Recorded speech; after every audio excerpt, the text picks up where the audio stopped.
Quel moyen de se déplacer, de pérégriner pour faire naître un nouveau rapport à soi, au monde et au vivant? Comment tisser de nouvelles relations avec la nature et les autres, entre vertus écologiques et aventures humaines? De la quête de soi aux grandes causes humanitaires, partir à vélo a été une expérience incroyable et unique, partagée par nos deux invités. Des cyclonautes passionnés qui en ont été transformés et ont choisi de partager ces moments suspendus qui nous révèlent aussi de nouvelles façons d'être au monde. Avec nous, Guillaume Pétel, bonsoir. Bonsoir. Merci d'être avec nous en studio. Vous êtes diplômé en lettres de Sorbonne Université, engagé pour des causes humanitaires et vous avez réalisé un tour d'Europe en solitaire en 14 mois, hâte le cyclopote, soit 22 000 kilomètres pour récolter des dons, plus de 26 000 euros précisément pour sauver 2 enfants avec mécénat chirurgie cardiaque. Avec nous également, mais en distanciel, Damien Delorme, bonsoir. Vous êtes chargé de cours à l'université de Lausanne et de Genève, docteur en philosophie et théologie, auteur de L'autre rêve américain, paru chez Actes Sud. Et c'est le récit des 10 000 kilomètres parcourus à vélo à travers le continent nord-américain, à la rencontre de nouvelles façons d'habiter le monde selon des vertus écologiques. Bienvenue à tous les deux, bienvenue bien sûr à tous nos auditeurs et à tous ceux qui nous suivent de façon fidèle ou les nouveaux entrants dans le magazine de l'environnement de France Culture. Nous sommes toujours en partenariat avec le journal Le Monde, émission préparée par Corinne Amar et Célestine Babinet, avec la collaboration de Vanessa Chang, Eva Caneparo de la documentation de Radio France, sans oublier Pierre Pinault de l'INA, émission réalisée par Alexandra Malka, avec à la technique Ludovic Auger. Cette histoire commence il y a 10 mois, 300 jours en arrière. J'ai tout juste 23 ans quand je quitte Paris sur un vélo d'occasion pour faire un grand tour de notre continent. Ces 10 derniers mois, j'ai rejoint Rome, Athènes, puis la mer Noire à vélo avant de traverser la Roumanie, l'Autriche, la Pologne et les Pays-Baltes pour me retrouver là, au pied de la Finlande, à 2000 km du point le plus septentrional de l'Europe, le Cap Nord. Ce n'est pas la destination du voyage, mais c'est l'endroit où je ferai enfin demi-tour pour rentrer à la maison. Pour remonter la Finlande, j'ai choisi un chemin un peu particulier, la route la plus à l'est possible, là où il n'y a rien sur des centaines de kilomètres, en me disant que c'était la région où je serais le moins susceptible de revenir au cours de ma vie. C'est un peu compliqué là. C'est la partie la plus sauvage du pays, celle que les humains ont abandonnée aux grandes forêts, au froid et aux animaux sauvages. Le Cap Nord est dans mon viseur depuis maintenant plusieurs mois, mais la route sera longue avant d'atteindre le toit de notre continent, surtout si la neige recommence à tomber et que les températures font du dégât sur le vélo. Je sais pas quoi faire, je peux plus avancer en fait. Entre moi et cet endroit symbolique se trouve ce que vous allez voir dans les minutes qui suivent. Et tout commence ce jeudi 9 avril devant le port d'Helsinki, pris dans les glaces. Tout commence, Guillaume Pétel, un peu avant d'ailleurs, départ sur le parvis de Panthéon-Sorbonne, c'est ça? Exactement. Et c'était en juillet 2023, juste après la soutenance de mon mémoire, fin d'études, clap de fin, départ. 3 jours après, je crois. Ouais, exactement. Un mémoire sur la sincérité chez Val dans poésie un peu contemporaine, on va dire. En tout cas, aujourd'hui vous avez 25 ans, donc vous aviez quoi, 23 ans Exactement, ouais. Tout juste. Pourquoi le vélo dans vos quêtes respectives? On va le comprendre aussi avec Damien Delorme, mais le vélo qui s'est imposé à vous, de quelle façon? C'est d'abord un peu le choix de voyager longtemps en autonomie, donc en transportant du matériel d'autonomie, une tente, de l'eau, de quoi se faire à manger, des habits. Et puis, c'est aussi parce que j'ai pas le permis, parce que j'avais pas envie de faire un voyage en train non plus, que pour moi, le voyage, c'était aussi quelque chose de physique, un effort, et le goût de l'effort a lancé tout de suite l'idée du vélo. Donc, c'était un super moyen parce qu'on peut aller vite si c'est moche, et on peut ralentir beaucoup si c'est très beau et qu'on a envie de passer plus de temps. Et donc, c'est vraiment l'outil de liberté maximale, quoi. Liberté, autonomie, un moyen aussi de faire bouger la société et de s'investir pour vous dans une cause humanitaire. On peut en parler quand même, le principe de mécénat chirurgie cardiaque. Ouais, c'est une association qui s'occupe de financer des opérations du cœur pour des enfants qui n'ont pas accès dans leur pays aux moyens techniques ou financiers d'avoir ces opérations-là. et qu'ils ont donc diagnostiqué chez eux et emmené en France ensuite dans des familles d'accueil pendant tout le temps de leur convalescence et de l'opération. Et une opération d'enfant, ça coûte 12 000 euros. Et pour louer les blocs, tout ça. Et donc moi, mon objectif, c'était de lever 24 000 euros pour sauver 2 enfants avec cette association.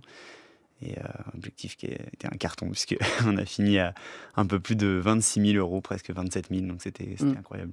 Avec quels moyens justement pour communiquer, médiatiser? Parce qu'il fallait que vous ayez aussi une sphère, en tout cas ces réseaux sociaux qui vous suivent. Et vous n'êtes pas parti avec un gros compte non plus. Pas du tout, je suis parti, je savais pas trop faire une vidéo, j'avais jamais appris tout ça, mais je m'étais dit... je vais essayer et puis si jamais je vois que c'est trop dur, que ça m'amuse pas du tout, que ça gâche le voyage, bah voilà, on fera ce qu'on peut.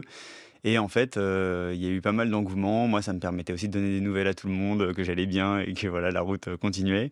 Et c'était hyper chouette. Ça a créé plein de choses, ce compte Instagram. Donc c'était essentiellement par Instagram que je relayais la cagnotte et je montrais aux gens ce que c'était que l'aventure à vélo et voilà pour leur donner envie, soit de partir à l'aventure, soit de soutenir ces enfants qui sont atteints de maladies très graves parfois et qui n'ont pas de traitement, quoi. Donc à la fois coureur du cœur et puis en même temps coureur pour mettre à l'union et à l'unisson, en tout cas ceux qui vous suivaient par rapport à ces paysages aussi et ces environnements, ces écosystèmes et ce vivant. Damien Delorme, le vélo de votre côté, qu'est-ce qui a guidé ce besoin, ce départ? Je pense qu'on a un petit problème technique avec Damien Delorme. Nous allons revenir vers lui, bien sûr. Guillaume Pétel, parlez-nous de ce Tour d'Europe. Parce qu'il faut quand même préciser que donc vous étiez jeune, 23 ans, sportif de haut niveau quand même, hein, mais en pratiquant le tennis. Mais vous n'aviez jamais parcouru des kilomètres et des kilomètres à vélo. Et là, vous allez quand même partir 14 mois et parcourir 22 000 kilomètres. Ouais, bah, c'était un peu la blague, je sais pas, 3 semaines du départ parce que j'avais pas de vélo et donc mes parents rigolaient un petit peu en disant: «Oui, oui, tu vas faire 14 mois de vélo, mais t'as pas de vélo», donc et donc finalement, un vélo d'occasion, que je suis allé chercher à Rennes, chez un monsieur qui revendait le sien parce qu'il avait mal au dos et puis, il n'y a pas vraiment besoin, je pense, que d'être sportif dans le sens où on ne fait pas du cyclisme, et c'est la même différence entre marcher et courir que faire un voyage à vélo ou faire le Tour de France, quoi. Et donc, moi, j'allais doucement, je faisais des petites journées, et il n'y avait pas vraiment besoin d'une capacité hors du commun. C'était pas cardio, parce que quand j'étais essoufflé, je pouvais m'arrêter. Enfin, les journées faisaient la taille que je leur donnais, donc tout ça, c'est très libre. Et donc, on peut partir en faisant 40 km par jour et 2 heures de vélo dans la journée ou faire 15 heures de vélo si on a envie. Mais l'expérience requise, elle est je ne sais pas si elle existe vraiment. Moi, je sais que j'étais plus à l'aise dans la partie bivouac et autonomie que dans la partie vélo. Je ne sais pas réparer mon vélo. Je ne sais toujours pas changer une chambre à air. Je ne l'ai jamais fait de ma vie, ce qui est quand même assez beau parce que j'ai crevé qu'une seule fois. Mais voilà, c'est un peu... je pense que le plus dur, c'est de partir. Mais une fois qu'on est parti, après, tout s'accorde, quoi. On trace la route. Ouais. Et alors, le parcours, comment vous l'avez établi ? J'avais essayé de relier des points d'intérêt que j'avais. Je voulais aller voir la mer Noire, je voulais descendre dans les Balkans, voir Athènes, je voulais aussi voir le Cap Nord. Et bon, c'est des endroits qui sont très diamétralement opposés en Europe, mais c'était des goûts que j'avais. Et en ayant balisé un petit peu en Europe les points d'intérêt, j'ai essayé de les relier soit avec des véloroutes qui existent en Europe et qui sont plus ou moins balisées et plus ou moins concrètes, avec des pistes cyclables ou pas, mais qui donnent un peu une idée de l'itinéraire. Et entre ces sentiers-là balisés, j'ai connecté par des départementales, des chemins, en utilisant des applications de traçage GPS qui, pour le coup, ça fonctionne très bien. On met 2 points et on roule, quoi. Et vous aviez quand même balisé, vous saviez où étaient les abris, parce que c'est vrai que vous partez quand même à l'aventure. C'est une relation totale au paysage et à cette vie sauvage, hein. Ça remet quand même beaucoup de choses en question. Quand on part, il faut aussi se poser la question de où on se pose. C'est vrai qu'on m'avait beaucoup demandé, mais tu sais déjà à l'avance où est-ce que tu vas dormir pendant 14 mois, là, toutes les nuits et tout. Et là, c'est impossible. En plus, on n'a pas envie de se mettre de deadline quand on est en voyage à vélo parce qu'il peut tout se passer. On peut avoir envie de rester 3 jours, voire 2 semaines chez quelqu'un parce que la personne est incroyable et qu'elle nous propose plein de choses et qu'on a envie de découvrir plus un endroit qu'un autre. Donc finalement, l'itinéraire terminale ressemble plus vraiment à celui que j'avais. Enfin, dans les grandes lignes, si, mais j'ai beaucoup bifurqué, tourné. L'idée, c'est aussi de passer par tous les pays d'Europe, donc c'était un peu artistique comme Mmh. trace. Mais Sans non. penser forcément aux conditions selon les saisons? Bah, c'était un compromis. Je m'étais dit que j'aurais l'hiver en plein milieu en Europe de l'Est et début d'Europe du Nord et qu'il allait s'arrêter. Et puis en fait, l'hiver a continué un peu plus longtemps et bon, voilà, je fais 8 mois d'hiver. C'était une sacrée expérience aussi. Ça, je pense que ça faisait partie de l'aventure et c'était plutôt positif. Damien Delorme, je pense que nous avons retrouvé une bonne connexion. Vous m'entendez? Oui, je vous entends très bien. Et je me tourne vers vous pour justement plonger dans votre périple, à vous, et vous poser la question, c'est quoi être cyclonaute? Vivre le vélo à travers ce voyage, est-ce que c'était pour vous une quête personnelle, une expérience existentielle, la découverte de soi, de vous et du monde? Voilà, c'est tout cela à la fois. Je crois qu'être cyclonaute, c'est d'abord vivre l'expérience du vélo autrement que comme un moyen de transport. C'est vivre le vélo comme une façon de se rapporter à soi-même, au milieu que l'on traverse et puis aux personnes et aux êtres aussi plus qu'humains que l'on va rencontrer.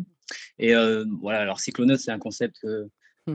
je reprends à Claude Martalher, un grand voyageur à vélo genevois, et qui permet pour moi de comprendre le voyage à vélo comme à la fois voilà, une démarche où il y a une épreuve de soi, mais aussi toute une réflexion philosophique, une façon de se mettre à l'écoute des milieux que l'on va traverser et que l'on va rencontrer.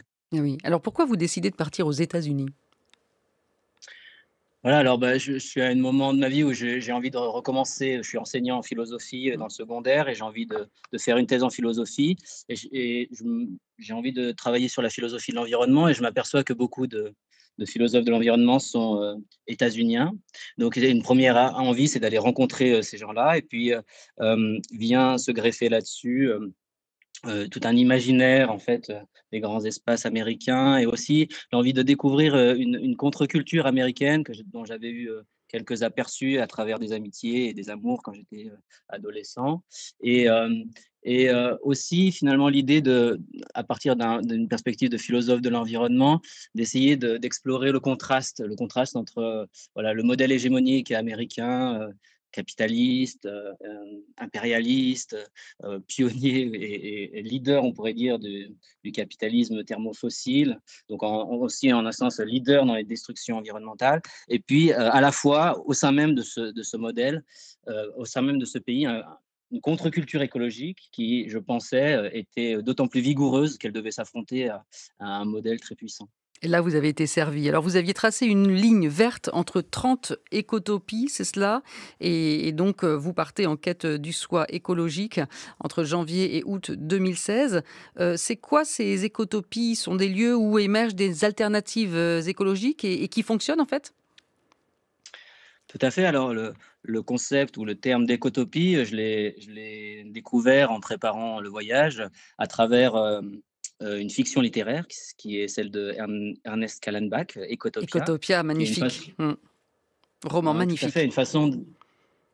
une façon de transposer l'utopie écologique, l'utopie littéraire dans un paradigme écologique, et donc qui se passe voilà, au nord-ouest des États-Unis, dans un territoire qui a fait sécession, qui a organisé toute la vie politique, sociale, éducative, et les transports aussi autour des questions écologiques. Et donc, Kallenbach utilise aussi le concept d'écotopie pour décrire justement des lieux d'alternative et de résistance au modèle hégémonique destructeur, donc des écovillages, des coopératives d'habitation, des parcs naturels, des jardins urbains, etc.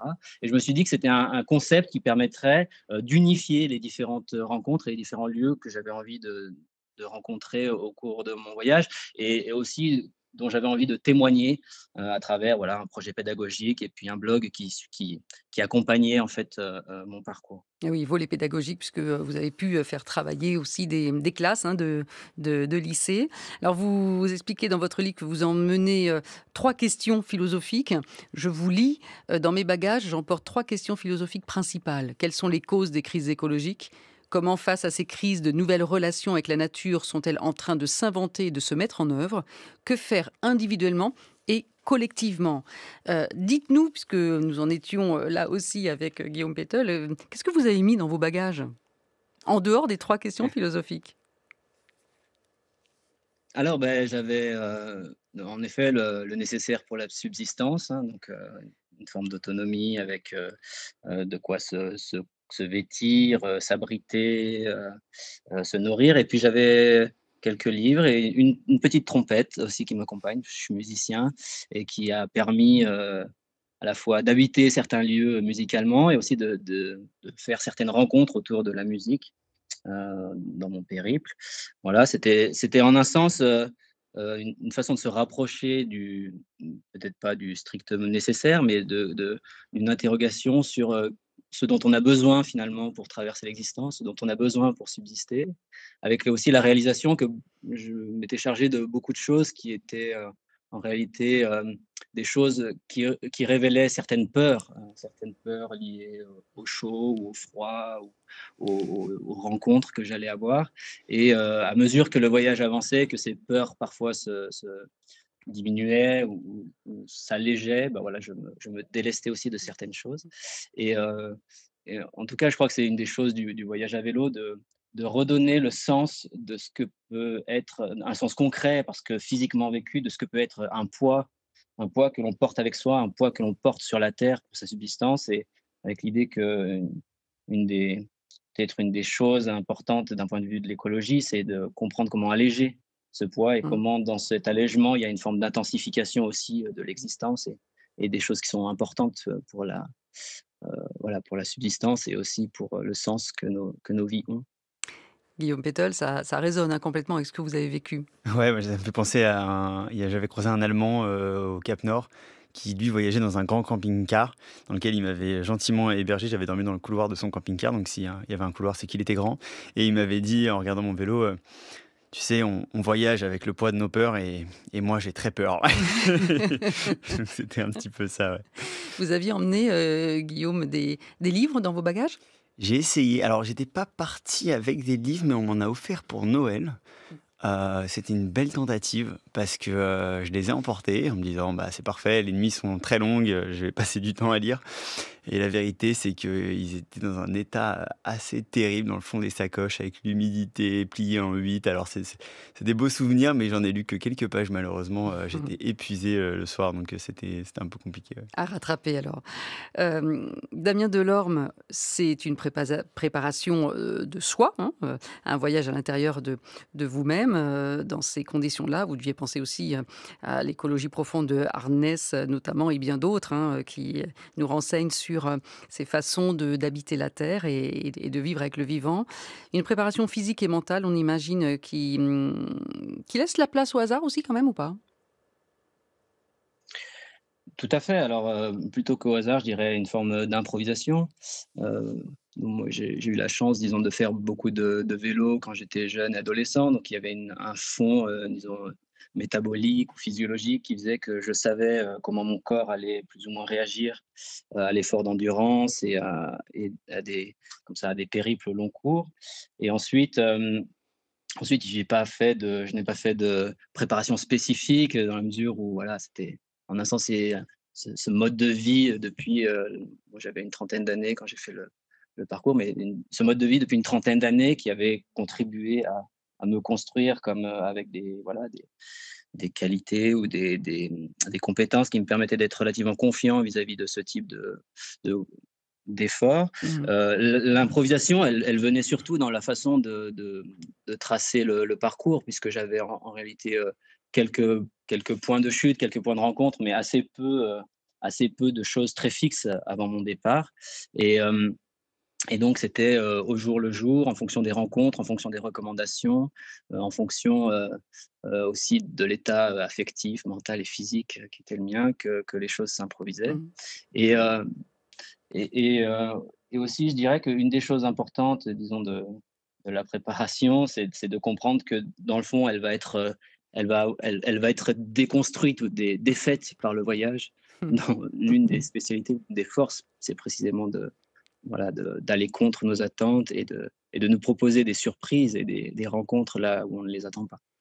Et alors partir à vélo, la mobilité douce, hein, c'est aussi, et vous l'écrivez dans votre livre Damien Delorme, une confrontation directe à la violence des moteurs rageurs.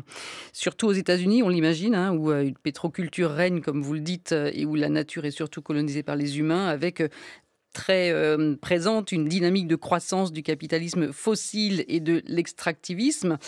Comment ça s'est passé, cette relation entre vous, cyclonautes, et les autres véhicules dans un pays comme les États-Unis?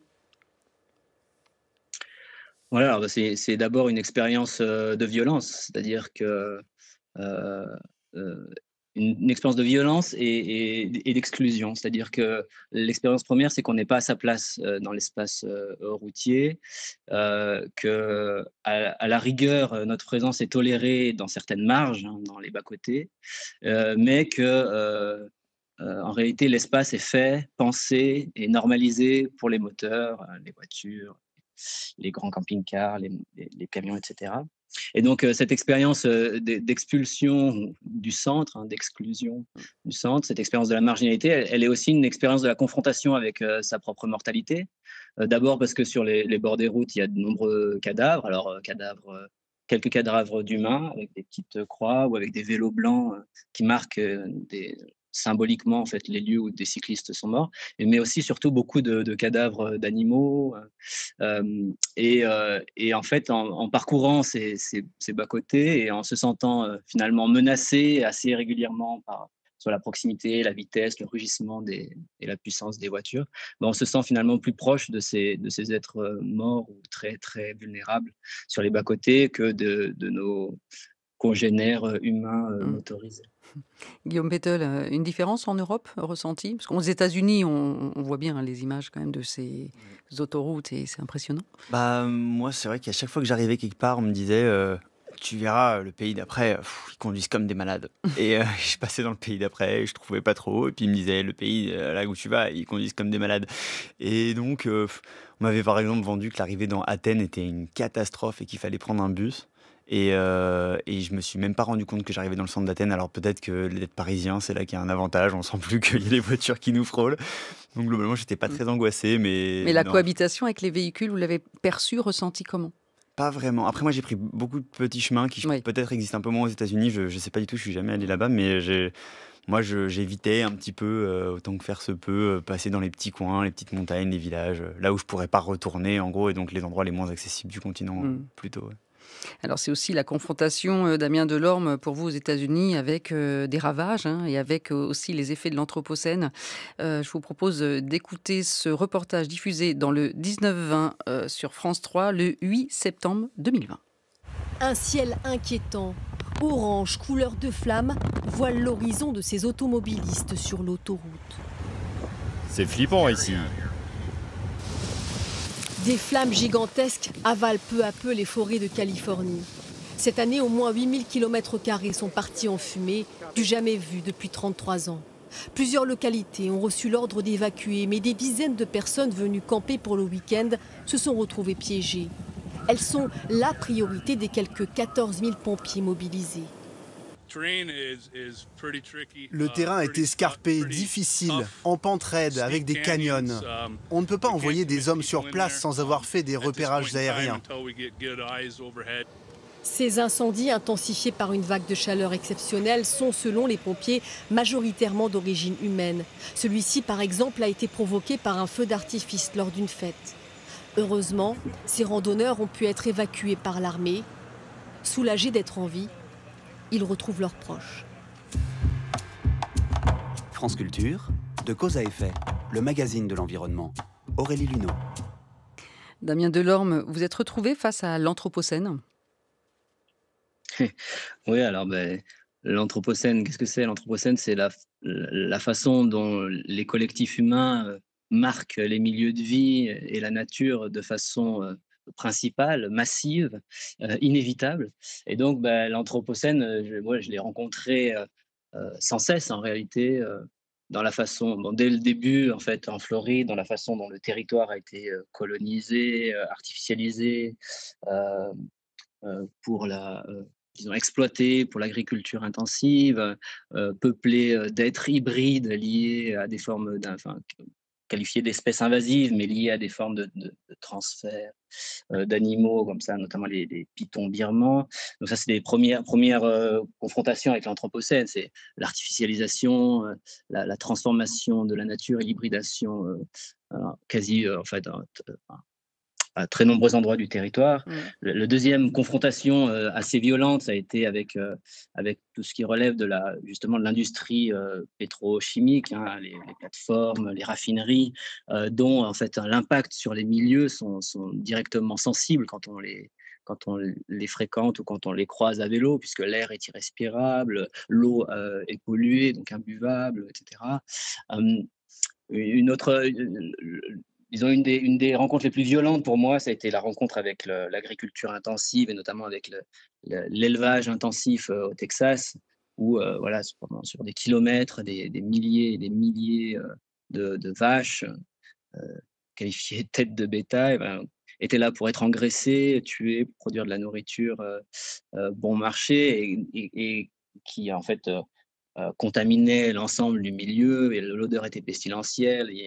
C'était habité par personne, il n'y avait que quelques travailleurs sans doute illégaux qui travaillaient au bulldozer. Donc voilà, c'est ça l'anthropocène, c'est la façon dont l'humain en fait détourne certains processus naturels à son profit. Et puis évidemment, alors pour rebondir sur votre son, Oui. j'ai aussi déjà, enfin, donc c'était avant hein, les grands feux qui s'accélèrent et qui se multiplient ces dernières années, mais il y avait déjà en Californie la présence d'immenses feux qui détruisent en réalité l'ensemble d'un milieu de vie et des vivants, et qui était une menace directe pour beaucoup de lieux que j'ai visités, d'écotopies, qui se demandaient finalement si cet espace, ce qui les hébergeait, ce milieu qui les hébergeait, qui leur permettait de développer soit des modèles sociaux alternatifs, vous voyez, d'autres formes de rapport à la propriété, d'autres formes de rapport au travail, à la subsistance alimentaire, comment ces lieux eux-mêmes devenaient dans le fond invivables ou inhabitables, directement inhabitables du fait de cette menace d'incendie. Donc, d'une certaine façon, les incendies ou les feux, voilà, c'est aussi, on pourrait dire, un condensé, une menace qui pèse au niveau planétaire sur des millions de personnes et de plus en plus intensément, qui est la menace de l'inhabitabilité finalement des milieux de vie. Et puis, en dehors de ces paysages ravagés, bien sûr, vous avez, et l'un et l'autre, découvert des paysages autres, formidables, d'autres façons aussi de vivre ce rapport à la nature et au sauvage, des lieux de vie, qui vont avec la beauté du monde et des paysages grandioses. En vrai de vrai, là, c'est fou. Juste, je regarde le paysage dans lequel je suis. À deux doigts de verser ma petite larme là. Cette rivière, bon, quand elle aura fondu, elle se jette dans l'Arctique, dans l'océan Arctique. Un truc de fou quand même. Je sais pas, moi ça me rend dingue d'être arrivé là à vélo, ça me rend complètement fou. Bientôt ça sera tout fondu. C'est le soleil, hein, ça me pique les yeux, c'est pour ça, c'est le vent et tout. C'est incroyable. Guillaume Pétol, vous étiez où à ce moment-là? J'étais à 2 pas du village le plus au nord de la Finlande, donc qui s'appelle Nuorgam, qui est vraiment perché dans la petite pointe nord-est du pays. Et donc à la frontière norvégienne, la rivière dont je parle là, elle sépare la Finlande de la Norvège. Et au moment où j'y étais, on pouvait traverser à pied sur la rivière. Donc c'était complètement dingue. Et donc j'étais à, je pense, 50 bornes à vélo, j'y suis allé le lendemain de l'océan Arctique, quoi. Ces spots inimaginables, en tout cas, ces paysages grandioses, hein, est-ce que ça fait oublier justement ceux qui sont malheureusement ravagés et que vous avez pu, vous aussi, à l'image de Damien Delorme, traverser? Typiquement, l'arrivée dans Athènes se fait dans une forêt qui est calcinée complètement depuis plusieurs années. C'est un peu catastrophique. En Tchéquie, il y a aussi une grande partie qui s'appelle la Suisse bohème à l'ouest du pays, qui est pareil, complètement brûlé. Donc ça fait des paysages un peu apocalyptiques qui sont pas, enfin, qui ont une forme de sublime aussi, mais terrifiant. Et je sais pas, moi j'ai moins vu d'énormes exploitations agricoles, parce qu'en Europe, on a un peu moins ça, en tout cas, ça doit être moins terrifiant, quoi. Et puis, mais ce qui est sûr, c'est quand on traverse ce genre d'endroit à vélo, comme on y passe quand même relativement lentement, même si on peut pédaler vite, bah, on a le temps de les voir défiler, de s'en imprégner, et donc ça a le temps de laisser des images très durables. Et ça fait du bien aussi quand on voit autre chose. Mais Bon, oui, des images, des odeurs, parce que cette vie ordinaire, en fait, devient différente, hein. Il s'agit de se nourrir, se chauffer, dormir, habiter les espaces, etc. Circuler à vélo avec plus de temps, le rapport au temps est dilué, dilaté et en même temps intense. Et puis, comme vous le dites, bien, c'est aussi respirer, s'entendre respirer dans le froid glacial, notamment, ou sous la chaleur, le partage du souffle, les sens qui deviennent plus aigus. On sent que vous détectez et l'un et l'autre des atmosphères, vous flairez les effluves, vous écoutez les ambiances. Il y a les pensées qui arrivent aussi. Parce que être sur ce vélo, c'est vraiment une mécanique à penser. ouais, on a beaucoup de temps pour nous, on a des idées qui arrivent un peu comme ça, plus ou moins par magie, et puis d'un coup on s'accroche à une phrase qui passe dans notre tête, et puis on commence à creuser, et puis est-ce qu'on est d'accord avec ça, et puis en fait on n'est peut-être pas d'accord, et on se bagarre un peu avec les mots, et ça laisse des tas. J'avais l'impression parfois de faire des espèces de dissertations comme pendant mes études, mais tout seul sur mon vélo. Mental.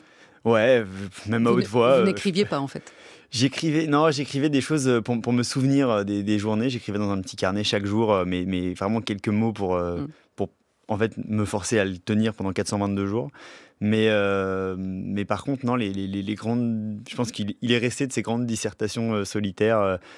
Des constats et des convictions un peu profondes que je pourrais peut-être pas énumérer toutes comme ça, mais qui font maintenant un peu le fond de comment je vois les choses, j'imagine. Et puis il y avait des rencontres avec le vivant aussi, hein, des moments assez incroyables, comme des rennes qui traversent devant vous tranquillement la route, Ouais, par exemple, ou d'autres. animal représentatif de la Scandinavie, c'était assez fou. Et c'est un peu leur mouton là-bas, donc c'est un peu étonnant, parce qu'en même temps, ils sont associés aussi à une forme de culture.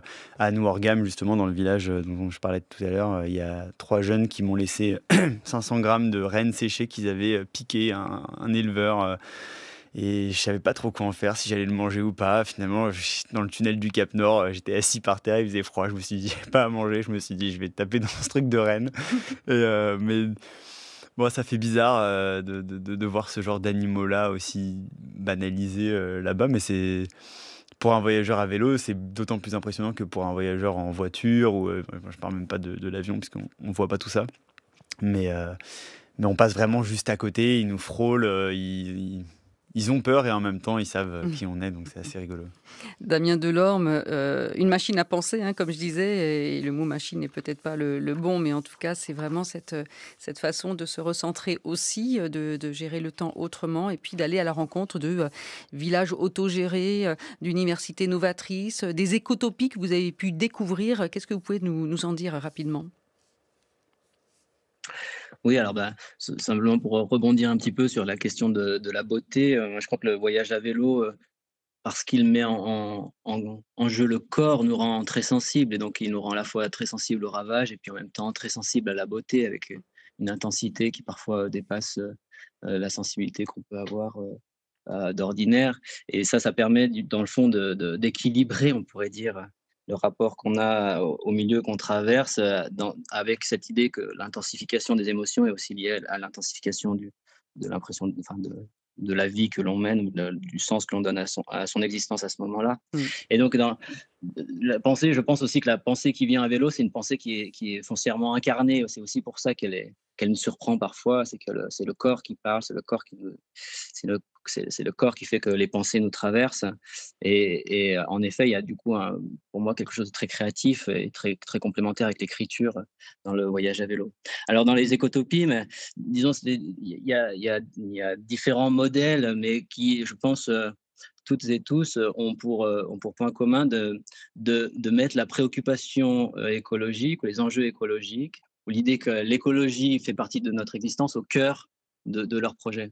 Alors, ça peut être des projets, moi, un des projets qui m'ont marqué, c'était des projets qui essayaient d'allier les dimensions sociales et puis les dimensions de la subsistance, donc par exemple les questions alimentaires, Donc, par exemple, à la Nouvelle-Orléans, il y avait un jardin urbain qui à la fois faisait de l'agriculture, du maraîchage biologique qui vendait sous les formes d'AMAP, mais qui avait tout un programme de formation pour des leaders noirs américains sur des enjeux de justice alimentaire, sur des enjeux aussi d'autonomie d'autonomie alimentaire, de souveraineté alimentaire en lien avec les mouvements paysans comme la Confédération paysanne ou la Via Campesina. Oui. Donc voilà, ça c'est un exemple Mmh. d'écotopie, c'est-à-dire c'est des collectifs qui vont s'organiser sur un aspect en mettant la question écologique, c'est-à-dire aussi sociale et politique, au cœur de leurs préoccupations. Voilà, un autre exemple qui m'avait beaucoup marqué, c'était des différentes formes de coopératives, mais notamment des coopératives qui repensaient le rapport à la propriété pour dans le fond, transformer le rapport à un territoire et en faire un rapport où les vivants humains sont là pour prendre soin du territoire et pas pour se l'approprier ou pour accumuler du capital, et qui permettait du coup de faire de ces lieux des lieux d'accueil, des lieux de formation, des lieux aussi d'éducation pour les enfants, des lieux de formation pour les adultes dans différents types de pratiques, et qui servaient aussi à la fois on pourrait dire d'oasis, de décélération pour de nombreux urbains qui venaient dans ces lieux, et aussi de contre-modèles qui parfois permettaient de transformer les législations locales les réglementations pour déjà faire advenir à une petite échelle quelque chose comme un autre monde où les questions écologiques sont au centre, quoi. Et pour ceux qui voudraient en savoir plus, bien sûr, je renvoie votre livre, Damien Delorme, L'autre rêve américain, paru chez Actes Sud, où vous décrivez dans le détail toutes ces écotopies rencontrées. Vous avez en commun tous les deux aussi la musique, on l'a compris, puisque Damien Delorme a emmené son instrument préféré, la trompette, avec lui. Vous, Guillaume Pétel, c'était plutôt des chansons, dans votre téléphone, j'imagine, il y avait certaines que vous écoutiez plus précisément, comme Shady Grove de Ouais, Doc Watson. c'est rigolo, c'est des musiques qui sont venues, qui sont restées tout le voyage parce qu'elles sont arrivées au début en fait, et parce que, en l'occurrence celle-ci, j'ai été hébergé dans une maison dans le sud, et il y avait une autre personne hébergée là-bas qui écoutait cette chanson, et je m'étais dit: «Ah, elle est pas mal», et puis je l'avais mise, et en fait, par effet de boucle, elle revenait, donc elle est restée pendant 14 mois, et donc maintenant quand je l'écoute, je revois des endroits, voilà.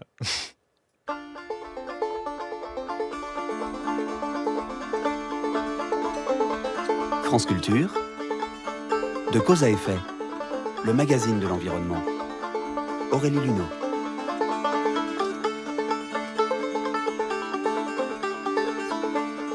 Shady Grove, my little love, Shady Grove, I say.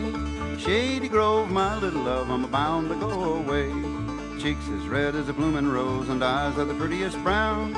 She's the darling of my heart, sweetest little girl in town. Wish I had a glass of wine and bread and meat for two. I'd set it out on a golden plate and give it all to you.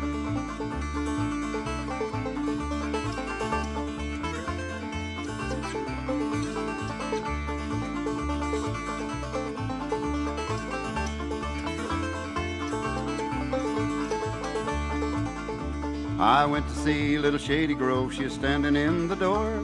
Her shoes and stockings in her hand and her little bare feet on the floor. I wish I had me a big fine horse and the corn to feed him all. Little Shady Grove to stay at home and feed him while I'm gone. Shady Grove, my little love, Shady Grove, I say. Shady Grove, my little love, I'm bound to go away. C'était Shady Grove de Doc Watson, et c'est le choix musical de Guillaume Pétel, l'un de nos deux invités. On parle vélo, partir à vélo, de la quête de soi aux grandes causes humanitaires, ou comment le vélo permet de tisser de nouvelles relations avec la nature et les autres, entre vertus écologiques et aventures humaines. C'est la suite de Deux causes à effet, votre magazine de l'environnement, avec nous Guillaume Pétel, diplômé en lettres de Sorbonne Université, un cyclopote qui a réalisé un tour d'Europe en solitaire en 14 mois, soit 22 km, pour récolter des dons, ce qui a permis de sauver 2 enfants avec l'association Mécénat Chirurgie Cardiaque. Et puis Damien Delorme, docteur en philosophie et théologie, auteur de L'autre rêve américain paru chez Actes Sud, et qui a vécu un parcours de 10 000 km à travers le continent nord-américain. Beaucoup d'enthousiasme, en tout cas, entre nos invités partagés, mais aussi un enthousiasme qui a pu être mis à rude épreuve. Là, j'ai le vent dans le dos à 70 km/h. Je vole, c'est un peu fou parce qu'il faut vraiment s'accrocher. Là, je suis sur du plat. Je pédale pas. C'est incroyable. Oh la vache.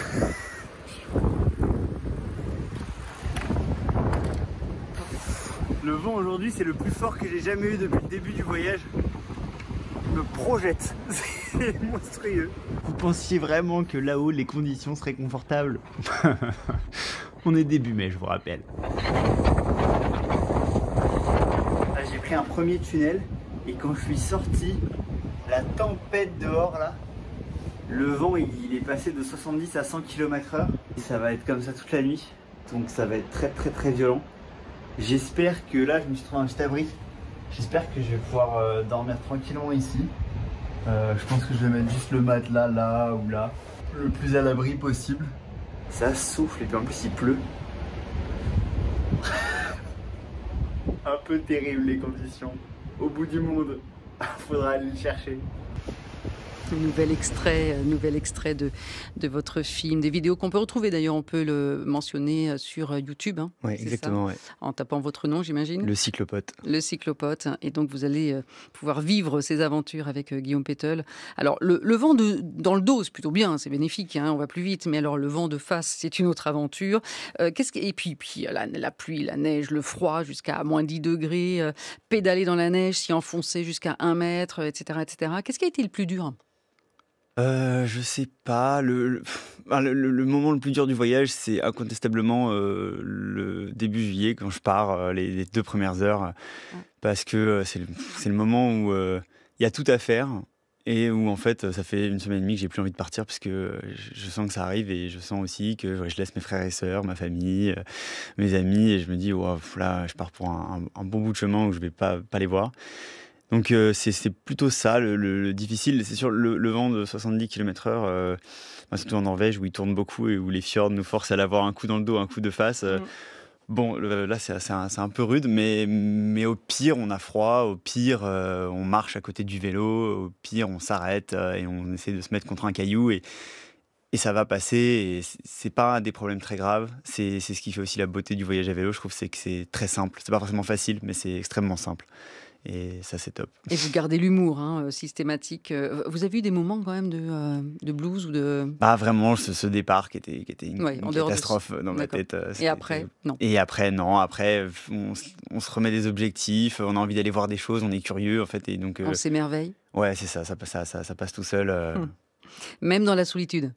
Même dans la solitude. Après, c'est toujours compliqué parce qu'on est vraiment tout seul, d'autant que moi, pour lever des sous avec Mécénat Chirurgie Cardiaque, je communiquais quand même pas mal sur le voyage, donc j'avais ce lien avec des gens que parfois je connaissais pas du tout, même souvent, mais qui étaient là pour soutenir le projet, et donc ça c'est une force incroyable. Donc on n'est pas vraiment seul non plus. Les moments de solitude où on croise personne sur la route, ils sont plutôt savoureux parce qu'on se dit que là on roule et il n'y a pas de voiture. Donc je me suis pas senti seul, je pense, par micro-moments, mais puis on est toujours regardé, un peu épié par les gens qu'on croise, qui veulent nous parler, qui veulent savoir d'où on vient, où on va, qu'est-ce qu'on fait chez eux, alors qu'en fait on passe par chez eux, mais il se trouve qu'on va pas chez eux.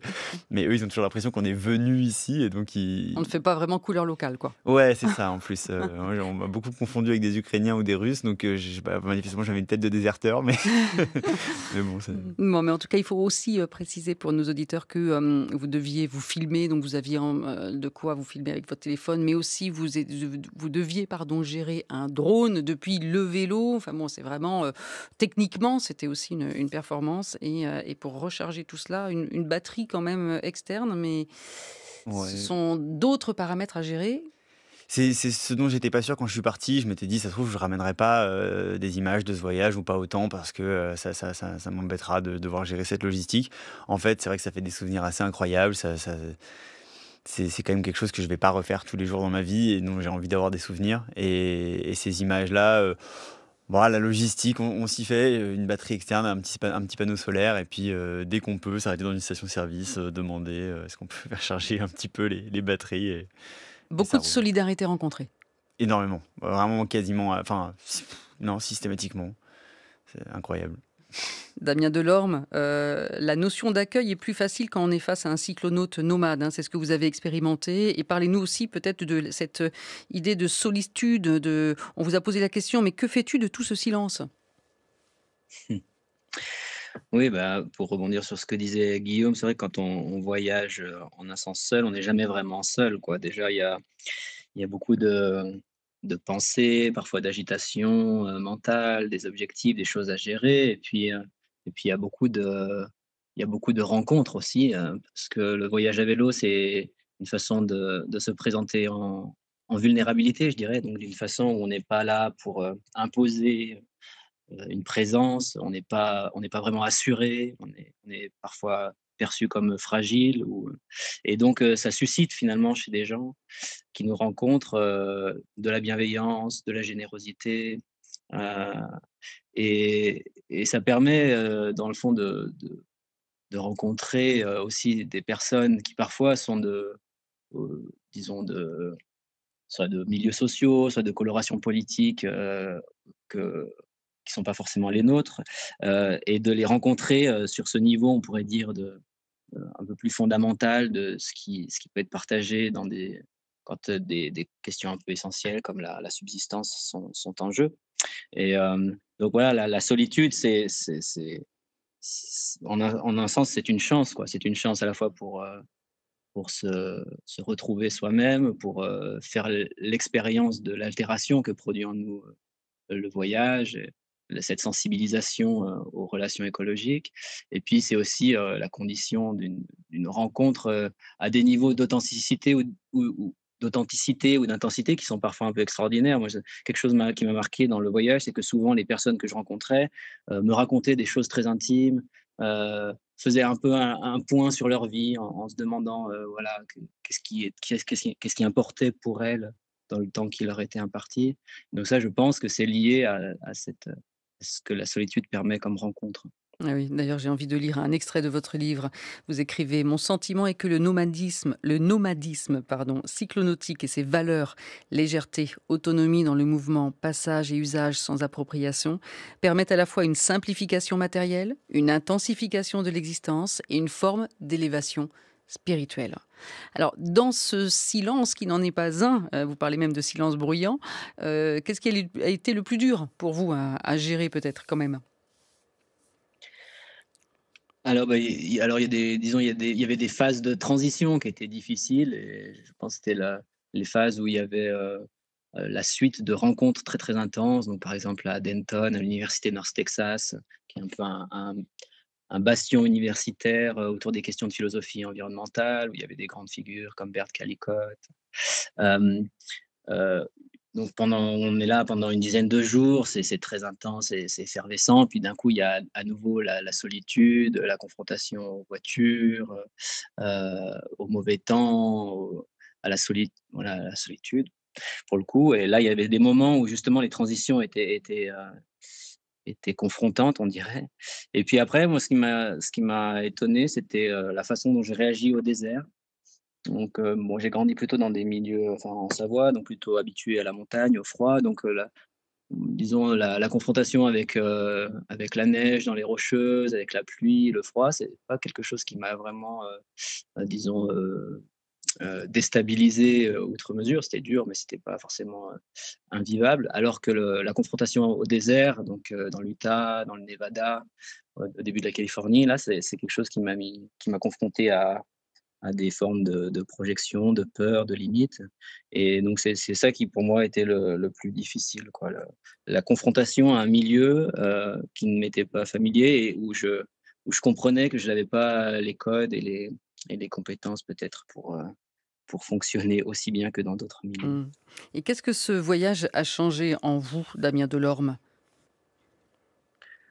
Voilà, c'est tout le cœur du livre, c'est d'essayer de comprendre ce qui s'est passé, hein. Et je dirais que ce livre a été écrit sur une dizaine d'années, donc ça a pris du temps pour essayer de comprendre ce que ça a changé en moi. Et j'essaye de le raconter à partir de cette notion de soi écologique, et qui est en fait une façon de répondre à la question, qui on est, quel type d'expérience on a des relations écologiques. Et c'est une façon de dire, bah voilà, les questions écologiques, elles sont pas extérieures à nous, elles sont pas simplement une option partisane dont on pourrait, à laquelle on pourrait s'opposer ou dont on pourrait se distancier. C'est finalement l'ensemble de nos actions de la subsistance, respirer, manger, habiter, se mouvoir, etc., qui sont traversées par des relations écologiques et qui font que l'écologie est à la fois une question intime et une question collective et politique. Donc, c'est cette notion de soi écologique que j'ai découvert qui me permet de comprendre ce qui s'est passé dans le voyage. Et ça a été une transformation, on pourrait dire, irréversible, au sens où une fois qu'on a découvert que voilà, on est attaché à l'air qu'on respire, à l'eau que l'on boit, à la nourriture et aux réseaux qui permettent de se nourrir, eh bien, on ne peut plus faire comme si on était hors sol, comme si le fait de manger n'était pas aussi une participation à certains réseaux plus ou moins destructeurs ou plus ou moins bénéfiques pour la planète, etc. Donc, ça a été une déconstruction de certaines structures, on pourrait dire, de la subjectivité moderne, un certain dualisme, un certain rapport un peu patriarcal à la nature et aux personnes. Et puis, ça a été une reconfiguration, on pourrait dire, une reconfiguration profonde de la façon de sentir, de la façon de penser, de la façon de se relier aux autres humains et non humains, d'une façon voilà, à partir de ce qu'on peut appeler avec Harness, avec d'autres, le soi écologique. Oui, avec cette capacité d'entendre et d'écouter les voix basses et les polyphonies mineures, selon vos mots. Et puis, on peut dire que vous avez aussi honoré la mémoire d'un ami, Benoît, qui est décédé. Vous étiez tous les deux jeunes, hein, étudiants, et vous aviez ces projets aussi à faire ensemble. Il y a cette dimension aussi d'avoir respecté un peu une sorte de promesse. Oui, alors je ne l'avais pas vécu forcément comme une promesse, c'est plutôt le constat que les morts m'accompagnaient beaucoup aussi pendant ce voyage, et qu'une façon d'apaiser cette présence de fantômes ou des morts à mes côtés, c'était une façon de penser le voyage comme une façon de les honorer, d'honorer leur présence à mes côtés et la façon dont leur vie avait aussi contribué à cette aventure. Mais disons, peut-être plus fondamentalement, je crois que le voyage à vélo, disons au-delà de mes propres morts, je crois qu'il y a quelque chose d'intéressant dans le voyage à vélo, c'est cette confrontation avec sa propre mortalité qui fait qu'on est en contact avec des dimensions existentielles assez fondamentales. On se pose assez facilement la question de voilà, quel est le sens de notre existence, quel est le sens de l'existence aussi collective des humains sur cette planète. Et c'est là où finalement les questions écologiques, elles prennent à la fois une profondeur parfois un peu vertigineuse, mais aussi où elles se reconnectent avec des questions très ordinaires et très simples dans le fond qui sont partagées par tout le monde. Guillaume Pétel, avant de recueillir votre sentiment, je propose de plonger une dernière fois dans votre film, en tout cas ces extraits que vous nous proposez aussi. Toucher au but, c'est un grand moment avec le sentiment d'être souvent ailleurs, presque sur une autre planète. Au bout, il y a la boule blanche que vous voyez, c'est le Cap Nord, c'est l'arrivée. Oh putain, c'est incroyable. Les derniers kilomètres avant la fin de l'Europe. Regardez-moi la taille de cette falaise, je sais pas si on se rend compte, mais il y a 300 mètres de haut, quoi. C'est colossal. Le paysage, j'ai l'impression d'être sur une planète vraiment étrangère, là. C'est fou, c'est fou. On est en train de le faire, là. On arrive. Regardez-le, ce bout du bout. Ce bout du bout. Oh la vache. Eh oui, oh la vache, Guillaume Pétel. Ces moments-là, et en plus, on le voit dans le film, et un aigle vous attendait aussi au Cap Nord, un joli signe aussi de ce vivant non humain. Ouais, c'est un peu délirant. Il y a un peu parfois l'impression, je trouve, que ce genre d'expérience, c'est scripté, quoi, comme si on avait écrit un scénario et que ça se passait comme si quelqu'un contrôlait tout derrière. tout s'aligne un petit peu. Alors, parfois, ça s'aligne sans s'aligner, c'est-à-dire que la météo est terrible, mais en même temps, il y a un aigle, en même temps, on arrive, on est hyper heureux. Et puis, il y a encore le bout de l'effort à aller chercher, mais... Enfin, on arrive au bout, c'est-à-dire au Cap Nord, mais après, il y a le retour. Hein. Alors, c'est vrai qu'il reste 3 mois d'aventure. Quand même. Après, non, tout à fait. Mais ça n'a pas le même goût quand on fait route vers la maison, en fait. Voilà. Ouais, c'était quand même vraiment un tournant important, même pour les gens d'ailleurs. Enfin, vis-à-vis de l'association, même, c'est le moment où je me suis dit, OK, là, on va aller au bout sur la cagnotte, ça va marcher, on va réussir à sauver ces 2 enfants. C'était un grand tournant symbolique pour beaucoup de gens. Et puis moi, c'était la première fois que j'allais mettre des coups de pédale vers chez moi depuis 10 mois. Donc j'étais content. Vous les avez rencontrés, ces enfants ? J'ai rencontré la petite fille. Le premier enfant a été sauvé à la moitié de mon voyage. Donc on m'a proposé de délayer et d'attendre. Mais enfin, ça ne faisait pas trop sens, d'autant que je m'étais dit on va essayer d'en sauver un autre. Donc il a été opéré directement et il est rentré chez lui. Donc tout s'est très bien passé. Le petit Eiffel en Côte d'Ivoire, et puis Malika qui a été opérée du coup à mon retour, que j'ai pu rencontrer, qui avait tout juste 1 an il me semble, et de Côte d'Ivoire aussi. Et ça c'est vrai que ça faisait vraiment quelque chose de voir que ces coups de pédale et que l'engouement des gens pour le projet avait donné la vie en réalité à une petite fille qui allait pouvoir retrouver sa famille, aller à l'école, respirer. Enfin, ça, c'était assez incroyable. C'est difficile de gérer l'après-retour. Je sais pas, moi l'après-retour, il a été un peu étrange parce que j'ai commencé à travailler le lendemain. Donc c'est vrai que je suis arrivé le dimanche, le lundi, bam. Donc, de la même façon que là, il y a 2 jours, vous étiez dans un autre périple en canoë-kayak. Exactement. Donc là, tout s'enchaîne un peu. Bon, là, c'était assez court et très intense, mais ce voyage, il était quand même très étendu. Donc l'arrivée, c'était un peu étonnant. En fait, a posteriori, c'était plutôt une bonne idée de se mettre tout de suite dans quelque chose parce que ça permet de ne pas accélérer toutes les activités qu'on n'a pas eu le temps de faire pendant 14 mois et donc la première semaine de ne pas revoir tout ce qu'on n'a pas vu, faire le cinéma, le théâtre, aller prendre des verres et tout. Et donc finalement ça dilue un petit peu le retour à la vie civile et c'est pas plus mal. Et cette vie civile, vous la regardez de la même façon. Je pense à cette phrase de Damien Delorme, il est plus que temps de se réveiller collectivement pour tout changer, c'est-à-dire sortir des énergies fossiles, arrêter la fuite en avant, revaloriser les relations d'interdépendance et de solidarité entre vivants non humains et vivants humains. Est-ce que vous en sortez aussi de ces expériences avec un autre regard sur nos sociétés ? Souvent, on dit que faire ce genre d'expérience, ça redonne foi en l'humanité, qui est une formule un peu galvaudée, mais pour dire que globalement, on rencontre des gens très bons et très généreux sur la route. Ça, c'est une expérience que j'ai fait tous les jours quasiment. Enfin, c'était vraiment irréel, que ce soit dans la vraie vie, entre guillemets, sur la route, ou les gens à travers cette cagnotte qui participaient à sauver des enfants. Moi, ça me sidérait. En plus que derrière, on me félicite, alors que moi, j'avais l'impression de faire uniquement du vélo. Mais je sais pas, si je regarde différemment, j'ai l'impression que la bataille, elle passe un peu par là. Mais voilà, c'est... Et devenir aventurier, alors, ce sera votre métier ? Ah j'espère. Je me le souhaite en tout cas. Merci à vous, Guillaume Pétel, et direction la chaîne YouTube pour découvrir vos films et vidéos et revivre ce périple.